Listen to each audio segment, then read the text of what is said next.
Hey, this is Tanya. Welcome to Girl Call Me, the podcast for, by, and about Black women. We hope you enjoy today's conversation as we chat about all things health, relationships, and life. We'll have you laughing, testifying, and most importantly, feeling seen and whole as the beautiful Black woman you are. Now on to the nonsense. Hey, it's Jessica. Long time no chat. We are coming back next week with all new episodes of Season 2, Girl Call Me with Tanya and Jessica. But until then, we thought it'd be fun to share with you some of our favorite clips from Season 1. Some of them are Tanya and I going on our rants, but others are the gems that some of our amazing guests dropped on all of us.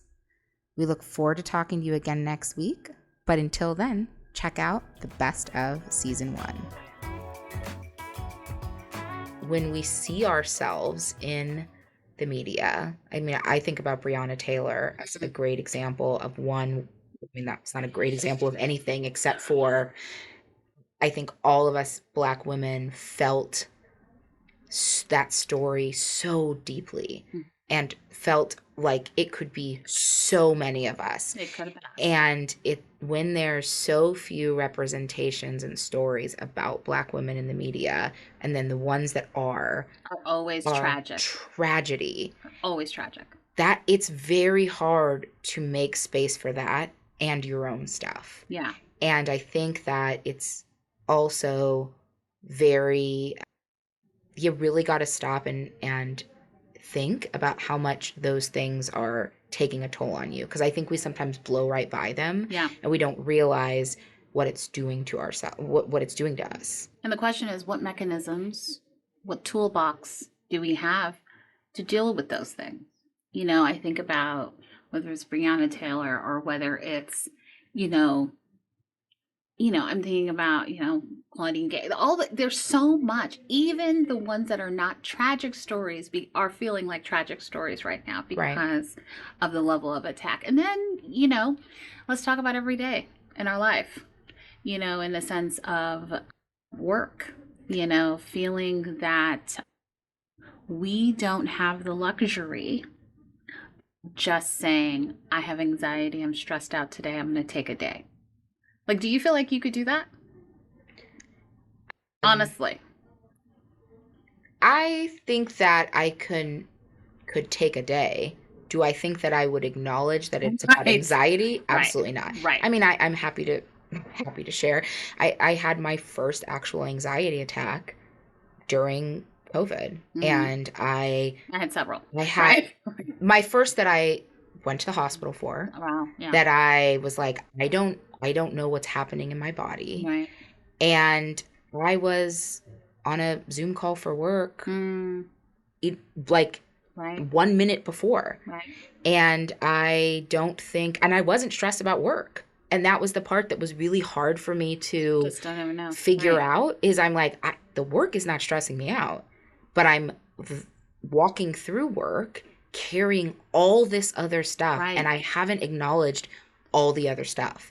And it's like, I had thought that I was in a space where I could compartmentalize. So to your question about could I say I'm having anxiety? The first step for me is actually figuring out that that's what it is, right? Because I wouldn't even think of taking a day off of work because at that moment work wasn't a stressor. Yeah, it wasn't work. But did you even know what the stressor was? No. What was the trigger? And I think sometimes there's so much going on. Right. In the world, in our personal, and maybe we also, in some ways, I feel like I take a lot on. I call myself occasionally empath in the sense of if someone is struggling or if someone is feeling or if anything's happening, I do feel it deeply. And sometimes I always say that I don't always know why I'm feeling the way I'm feeling, whether it's anxiety, whether it's stress.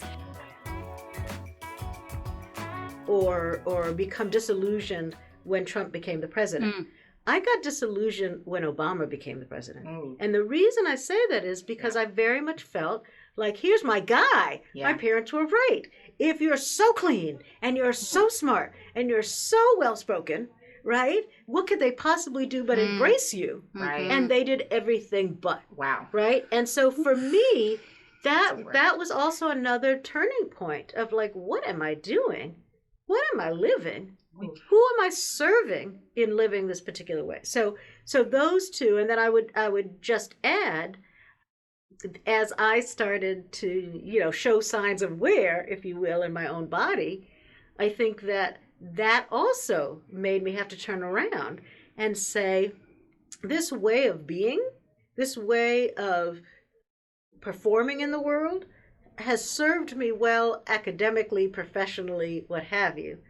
But the more I realize that's not the only things I care about in life, the more I have to start reweighing. Like, is this the way I want to live? Is this the way I want to die? Is this the way and that's been, so I think all of those things in terms of, I think we all need to take a step back, which we usually don't have time to do, and ask those questions. Well, it's an amazingly evolved approach, because I think I can imagine so many people, particularly because of those external factors, like, turn to resentment. Yes. Because once you have that kind of enlightenment, then you're harboring this resentment for, like, all of the reasons. What did I? Yeah. Why did I put that time in? Put that time in. You know what I think? I definitely continue to go through some periods of resentment, but it's also really freeing. Yeah. I mean, I feel like I was hiding behind, like, I'm not good enough as a person unless I perform, right? I perform whiteness. I perform whatever it is, brilliance in a particular way. That's my only value. So I think, as frustrating as it is to have that wiped away and to work on wiping that away for myself and others, there is also this, like, wait, I was always good. I was always amazing. I didn't need to look or feel or whatever like these folks over here who automatically, no matter how they perform in the world, get that kind of respect. So I do feel like it's been both. It's been harsh and hard, and there are times when I'm really angry about, what seemed to be necessary in order to get to the place I'm in. But there are also times where I'm allowed now to say this was a performance and sort of take off that costume. How hypervigilance shows up for you. How does it show up for you? Not saying that you have it, but I'm just asking the question. Since we are doing this episode. Yeah, hypervigilance. I mean, hypochondria, I think, shows up more for me, personally, for sure, right? So the first step is admitting. I think I'm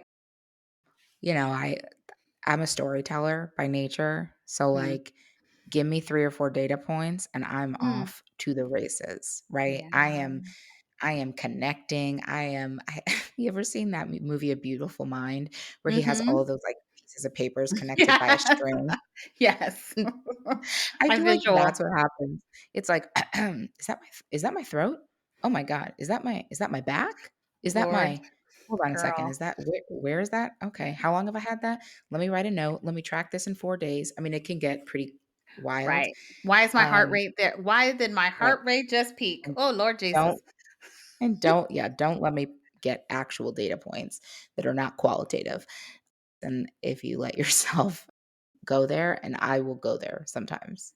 Lots Yeah, of times. Google Doctor is a very dangerous place Girl, to be. And now they don't have the data points. Okay, if you can go through and fill out a survey, and then they'll somehow give you like 10 things that you might right, be. Not that right. I've gone there ever, but yes, You know it's a struggle. do you know how shameful is it when you, like this is really outing myself, but when you're, like, Googling something like, "Is blank a symptom of blank?" Right? Yes. And you do it, and you're like it pops up, like, the first one, you're like, "See? It is." And then it's like, "Oh, no, no, no, that's my search history. That's not actually a finding. Okay, Okay, girl, I've been here before." if your search history is now diagnosed, it's time to walk away from Google. Family doctor. And that family doctor is doing everything from, they can't do their mammograms, but in a minute they would try to get them to do their mammograms.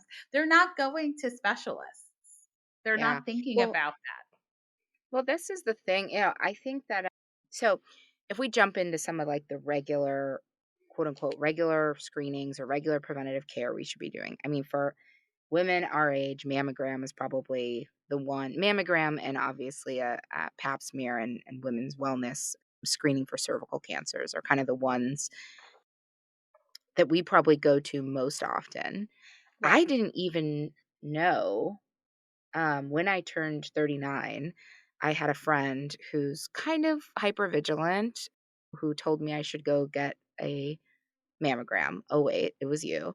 And Oh my, maybe it was. Oh, not maybe. It was it was it like, may have "Girl, been. I just heard a speaker. You need to go.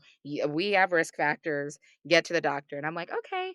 And I wasn't even really sure where to go. I was like, "Do I don't Right. have cancer, so am I supposed to go to a women's cancer center?" And then I was like, "I don't think my regular doctor does." I Googled, and like, I know a lot Right, and about you healthcare, right. and I Googled, like, "Where do I get a mammogram?" I had no idea, and I'm like, "Does my GYN do it? Like, what is Right. happening?" I had absolutely no idea. And that's crazy when you think about, yes, we are in a position which, in theory, we should know how to get a mammogram. But the reality is, I know people who still think that they were supposed to wait till they're 50. They didn't know Right, that they changed to 40. And then think about self checks. How are right, you? I know so many friends that it wasn't necessarily the mammogram that really caught the cancer, but it was actually their monthly self checks. right. Well, you know what's funny? The guidelines, so some research came out and they said that they were making a recommendation that the guidelines come down to 35, right? But right now, I don't it think it the is yet. guidelines no, the guidelines that are still out say between 40 and 44 are optional for a mammogram if you have dense breasts. Now, Right, and that if dense you've breast is a never whole new thing. if you've and also if you've never gone to get a mammogram and you haven't held a lot of other women's breasts before, how do you know if your breasts are dense compared to Right, what? right, and who's Like, gonna tell you?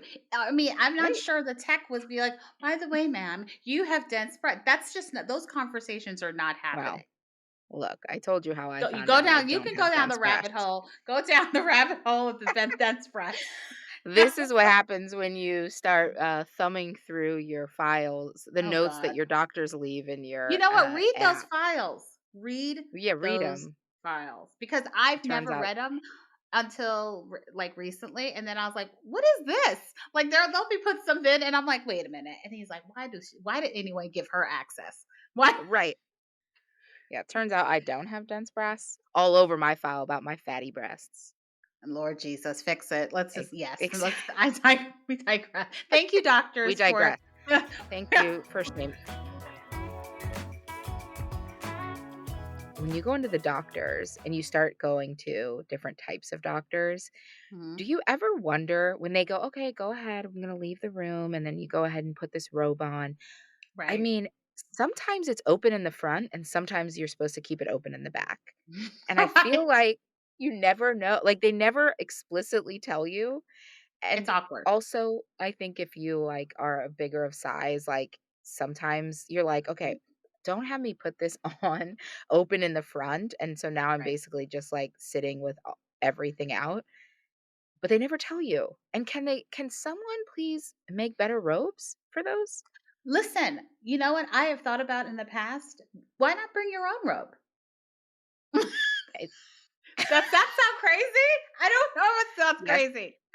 that When is you not where think I that's not where I thought you were going. It listen, sounds a little if bit you crazy, if but I hear you you. if you but when you're thinking about the robe they Yeah, give yeah. you that does Yes. not close. I was in an office, I think it was, I don't know, it was mammogram, it was an x-ray or something. And they gave me a robe and I felt like I had to walk down a hallway. And I was looking and I was like, my was out. What is happening? And I think she realized, she goes, "You might want to, here's a towel. You want to wrap, or like a robe, a gown." I was like, "Girl, this is not functional for me. Why do I now have this robe? And maybe I should have one on the back." And then you have me because I have to walk down a hall with my ass out. This didn't work. Didn't work. So So you're like, yes, a you come custom in robe. on a hanger with a Listen, robe on a hanger. But I'm look, about what it's listen. not a crazy idea because if you're someone like who gets anxiety in the doctors already, the last thing you need is one more thing to have you Right. stressed. And Right. so The if for last thing I me, need is my butt out in the right, streets. right. And when I go, the last thing I need is to have another thing to give me like white coat syndrome. So you're right. Maybe it would be like a calming thing, like to bring your own. And I I go think I to know I a know place. Etsy probably has a rope that I can order. I'm I'm about to do sure. it. I'm sure I do.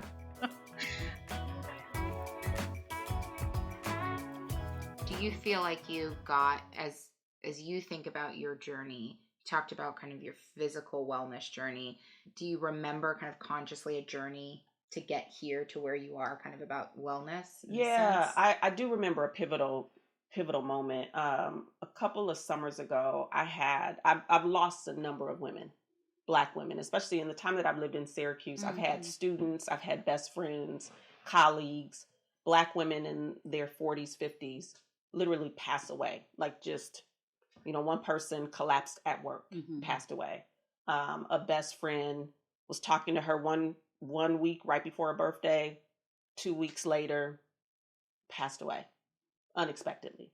So those moments for me were very traumatic, but also, again, where I say we do these things not just for ourselves, but also to honor the people who came before, the lives that were lost. I said, this is not going to be me. And I've had different moments like that. Like when I first started in the position at Syracuse, I was in my 30s and I had a younger child at the time, and I just really threw myself into work and into mothering and all these things, and I was not taking care of myself. And I had a doctor who said to me, if you don't change your behaviors or change your lifestyle, this is not sustainable. Mm-hmm. You have to make some changes.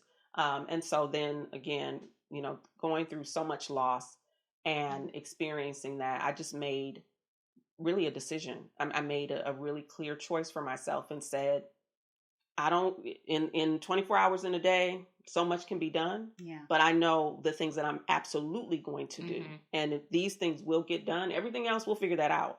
But the first thing I have to do is take care of my health. So that journey for me became very clear, because what I know to be true, especially in my field, but in other industries too, that you'll be gone and they will replace you quicker than, they already are thinking about a succession plan, right, in terms of, the person isn't even fully honored and, memorialized. So that for me, it's not even work is important. It certainly is a part of my identity, and I love the work that I'm able to do. But health, wellness, family, those things you don't get those things back. So women who just feel like they don't have a choice, Right. That finding time to take care of oneself is really a challenge. And what do you say to those women who feel like, Right. if you can, they're listening right now, what do you say? Well, we were having this conversation and reading chapter 1. And it may sound harsh, but I said, I feel like the choice is made for you in some ways. Like you're going to choose life, or you're choosing the alternative. And I think you should choose and prioritize your life in any situation. I think that's a non-negotiable for me. I think you have to be unapologetic about that. And I know that can be scary. I know for some, we navigate out of scarcity. We navigate out of fear of not having. We bring with us all of the expectations that we're, supporting families, we're supporting generations, we're trying to change the course of history for our families, creating a legacy. So you feel a huge sense of responsibility, but you can't do that if you're not here. Mm-hmm. And so I think when you're seeing women losing their life or taking their life, that to me, it's that choice or it's the alternative, right? And so that's what I say, and because I feel like right now it really crystallizes for us the seriousness, the gravity of the situation that we're currently in. And I want us to live and to thrive, in joy, in experiences, in roles that are fulfilling. Not that we feel like we have to be the martyr or the saviors or the fixers are always doing and helping other people, that we can actually choose ourselves. And I think that's the choice. Choose you. Yeah, I think, well, it's so wonderful to have you here. And I think that's it. The more that we can do to elevate people's voices like you, who are examples in this space in particular, and like, Dr. Weeks, where we can elevate your voices and show people who have been presented with both options and have chosen this path of building yourself and pouring into yourself instead of into others. Oh gosh. I mean, I just, as a way to pour into absolutely. others. Yeah. I mean, I just think about when I hear a person say, I know I'm having this health challenge, but I can't find the time to get to the doctor. I can't find the time to. That's you're making a choice. Yeah. And other people may not understand it, but it's not for them to understand. Right. You need to do what you need to do to take care of you. Yeah. That's a non-negotiable. Yeah. I mean, we're talking about it right now, that it's overindulgent. You don't deserve that. You shouldn't be doing that for yourself. Talk a little bit about that. Yeah. I'm booking a trip right now, and it's like a quick turnaround trip. I'm only going like to, the Bay Area. And I was like, I caught myself basically trying to book a budget trip. And I paused and I was like, oh, well, I'm only going for like, a day and a half. Doesn't make sense. Da, da, da. And then I finally was like, I can take an extra 12 hours, which would mean maybe I could get a massage, and maybe I wouldn't feel like I had to rush everywhere. And maybe then I would want to get a nicer hotel room because I'll have more time to spend in it. And I just think that, yes, first of all, everything I just said cost money. So like yes. Well, ching, ching, ching. that I can do that. Yeah, exactly. Ching. And then do this. Yep.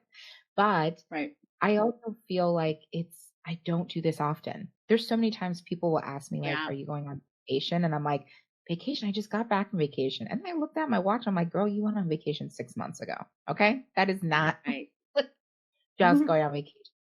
So I think we have to, you said something about misconceptions. I'll be quick to be like, I don't have time, or something's too expensive.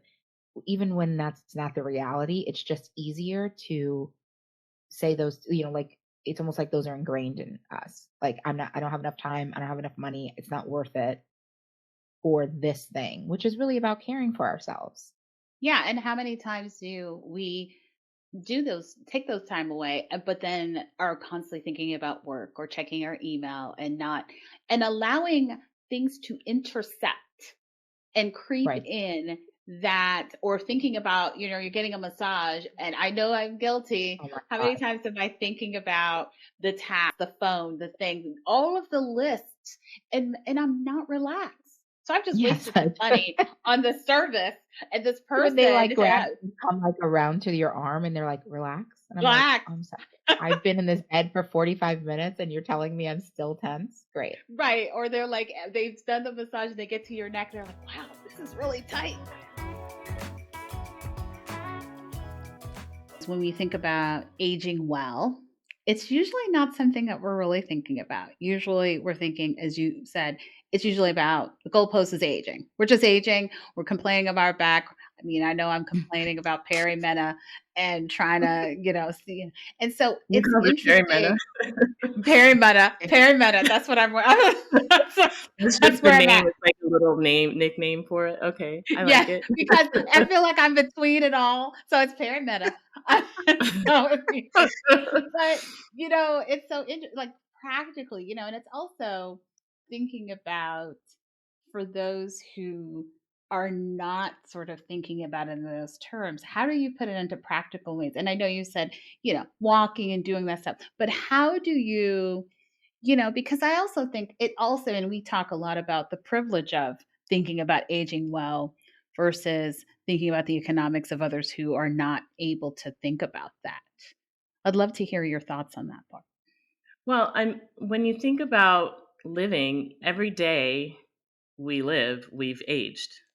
So if we just think about it like in little steps, little broken up pieces, each day is the aging. So if you can live each day like you should, then all of those days are going to be cumulative, hopefully. Sure, life is in a life and there can be unexpected things that happen, but for what we can control, we can try and do the best that we can with that. There's something called telomeres. Telomeres are sort of like insulators on our chromosomes. You are teaching us today. So the thing about telomeres is the longer the telomeres are, then those cells are more youthful. Okay, but there are some things that can decrease or shorten the length of the telomeres, and then that leads to cellular death. So, okay. Again, some of those same things that we've talked about have been shown, like scientifically, to prevent telomere shortening. So stress, this is another thing that we have to talk about as Black women for sure. Okay, stress. Okay. Mm-hmm. Stress and so stress can cause inflammation in the body, and then the inflammation can tear up those telomeres, so it can make the telomeres shorten. So sometimes when we take on more than we should as women, oh Lord, this is as workers, whatever. Please don't have Tanya now. You learned telomeres. something else she needs to worry about. I'm gonna be right. So I'll be getting that next book that will unpack it. But I think we all do that. Yeah, we all do it, but we have to stop. Okay. We have to stop doing that. Like the whole concept of soft life. We got to just get in there and embrace that soft life. What is soft life? Please tell us. Right. I'm feeling like we need, please tell us. Life. Oh, the soft life is where you're just, you take care of yourself in a very supportive way. Sometimes we're walking from place to place, but we're walking so fast. Like we're just like, but why are we walking that fast? Just take a breath. Take a breath and just stroll to where we need to be. Like everything doesn't have to be pressured. Right. Yes. Right. That's another t-shirt. Soft life. Yeah. I mean, no, I love that concept. But when you're thinking about, because we are so hard on ourselves. Yes. When you think about soft life, slowing down, taking a breath, taking a moment, everything doesn't have to be done so quickly.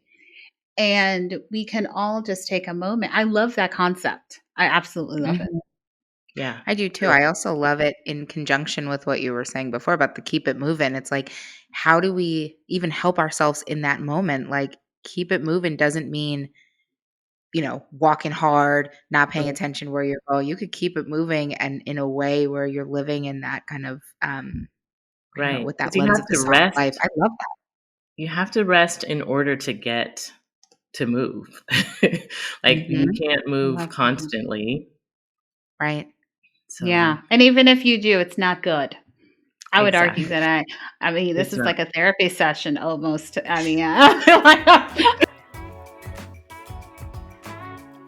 who want to see exercise and physical movement because maybe we've been there before and now we're like, I don't know if I can feel strong. I'm scared about going in and lifting a weight or lifting a barbell. You see all this like extreme ways in order to get strong. And I just would love to hear what your thoughts are on that. I think when you're trying to find joy in movement, I think it's helpful to take away all the rules. And so for me, when I first started really trying to focus on finding the joy, I did not walk into the gym with a set plan. And eventually I started actually writing things out and focusing a little bit more on specific things. But when I first walked in there, I was like, well, this technically is a playground. So let me see what I enjoy. Let me just test it all out and see what's fun. And I think the same can be said if you're trying to move outside of the gym as well. It's all about taking away the rules and just figuring out what you enjoy. Maybe it's simply as like dancing around in your living room. Maybe it's outside taking a walk. Whatever it is, I think it's worth exploring and trying to have fun with it without feeling like I must complete this amount of time in the gym in order for it to be called fitness or to be called a workout. I love that. I love that because in some ways, and we talked a little bit about that in our last episode about the blue zones, in the sense of just walking up a hill and just going for a walk is something that can make you feel good. And if you can find those small, I think we overcomplicate things. We think we have to do this or this. We have to go to a spin class. No, you don't have to. We also don't have to do a 5K. That pressure doesn't need to be there. It could just going outside and going for a walk. Mm-hmm. That's right. Yeah. The list will kill it for you. Well, the list kills me. I stay in a list. Because you realize you are not in your safe space anymore. Right. And so I think that some of the things that I've done, one of them is the fact that I try to go with someone else. That's not always possible. We don't all have somebody that we can go to the gym with. And I recognize that that is not always doable. But if you can, I definitely suggest that. I also try and remember that when I'm in the gym, I'm not looking at anybody else. I'm like so focused on what I'm doing. And maybe even a little bit like, I wonder if somebody's looking at me, but I'm never looking around. And so I try to remember that that's probably what other people are doing too. We're all kind of selfish that way, where we're really only worried about if someone is looking at us, but we're not usually looking at other people. And so I like to give others the benefit of the doubt as well, that they're probably not looking at me. And then I'm learning how to do things scared, to like be a little nervous and still do the thing, because I feel so much like more powerful. And I think I stand up a little straighter when I walk away from doing something that I was really nervous to do and I just did it anyways. And so I definitely sometimes walk into a space and I'm like, I don't know. I don't see anybody else who looks like me. I'm not sure how people are going to perceive me. And I'm determined to just try and walk in anyways. Finding a corner helps. Finding a corner of the gym helps. Sometimes you don't want to stand right in the middle in front of everyone. So I'm a big fan of doing that as well. Yeah, in spin classes, I always sat in the back row. Yeah, it's just that's right. What makes me most comfortable. I am terribly afraid of disappointing people.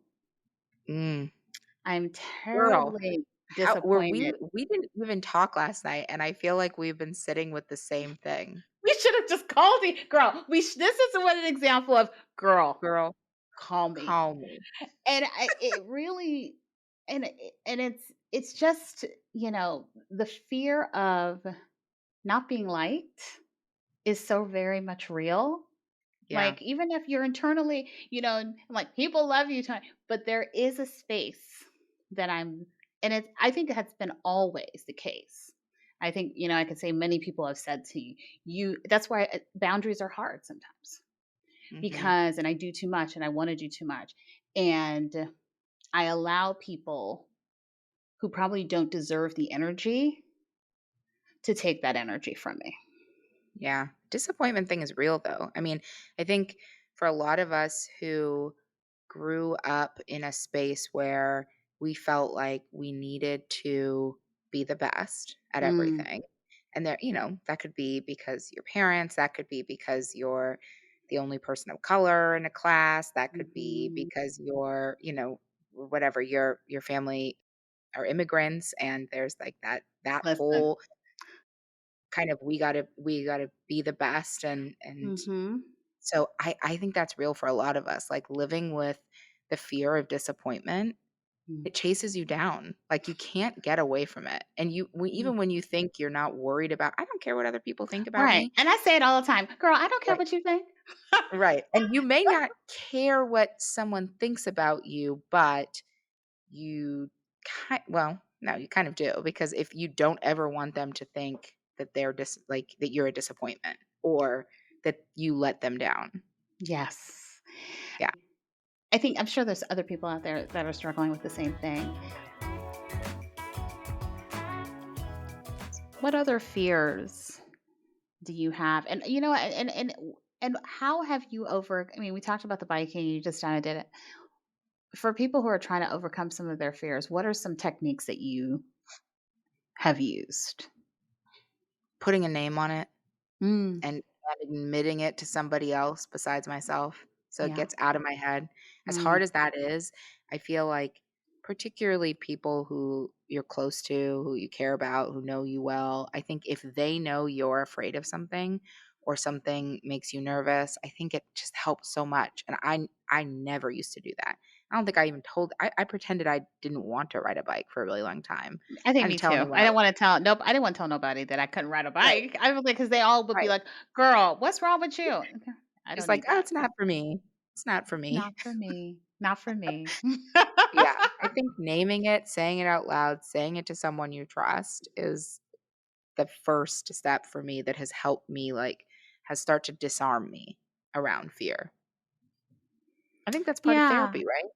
Like I think that is that's part why of therapy therapy. works. Saying it out loud and also having a community of people that you can trust to Yeah. say, okay, this is what I'm thinking. And many of the times when I'm telling people, they're like, okay, what's in your head is not reality. Or they'll be like, I'm so glad you finally said that after how many years because nobody was thinking that. Right. And Right. then just because we live in our heads, we live in our heads, we have thoughts, and sometimes those negative thoughts kind of take over. Well, I think the weight thing is so real and is worth calling out. There are so many things that if you're someone of size that you probably are afraid of, or things that have stressed you out or given you anxiety because of your weight. And it's people who are not of size, it doesn't even cross their mind. They don't They have to worry about can't it. even understand, or they don't even think that it could be a thing, right? It's like the ropes Even course, walking into the gym or walking into a gym, right? walking into a gym by yourself, knowing that, or walking to a spin class or a yoga class or some class that you know that you might be the only person of size, only person of color, but you might be the only person of size. And, Carrie spoke about that, how important, and I spoke about how important it is to have community. We know that we are good at self-care. Right. Clearly, we figured that out. Yeah, I was celebrating first of all, celebrating being in a space where we can have conversations and dialogue, and just for me, the power of dialogue is so important. And someone was joking with me the other day because I listen to so many podcasts, and they're like, "Girl, how do you have enough time?" I'm like, People ask that a lot. I'm obsessed with dialogue. I am Right. obsessed with hearing people share their stories. I remember Oprah. I mean, I won't go on too much of We love a praise fest, but I do remember the first time I heard her say when I was young, everyone has a story. It really resonated with me, and I was like, that is just I love hearing people share their experiences, and this podcast has been so amazing for us to share our own experiences, but also to have the amazing women we've had on come and share theirs and pass that information on in such a beautiful, graceful, kind of, just thought, just no strings attached. Just, I want to help other people with the lessons I've learned. I just, so much gratitude for this experience. I mean, we probably share the same, the Oprah appreciation. In season 1, we dove into self-care and wellness through our eyes and the wise words of our accomplished and esteemed guests, all beautiful Black women who helped us see the positives of making a lifestyle rooted in self-love a priority and embracing a soft life in a hard world. We explored body positivity, wellness journeys, and the strength in sharing our stories. for Black women to feel seen and heard. But guess what? We're just getting started. Get ready for season 2. From childbirth to career milestones, we'll explore the pivotal moments where seeking support from a community of women can make all the difference. And don't worry, if you haven't caught up on season 1 yet, there's still plenty of time to listen in and join the conversation. So mark your calendars and get ready for an empowering journey, because together we're unstoppable. Hey, it's Jessica. Thanks for listening to Girl Call Me. If you have something to add or a story to share, come on over to Instagram or Facebook and join the conversation. Also, make sure you follow and subscribe Girl Call Me. You don't want to miss when we release new episodes. Thanks for listening.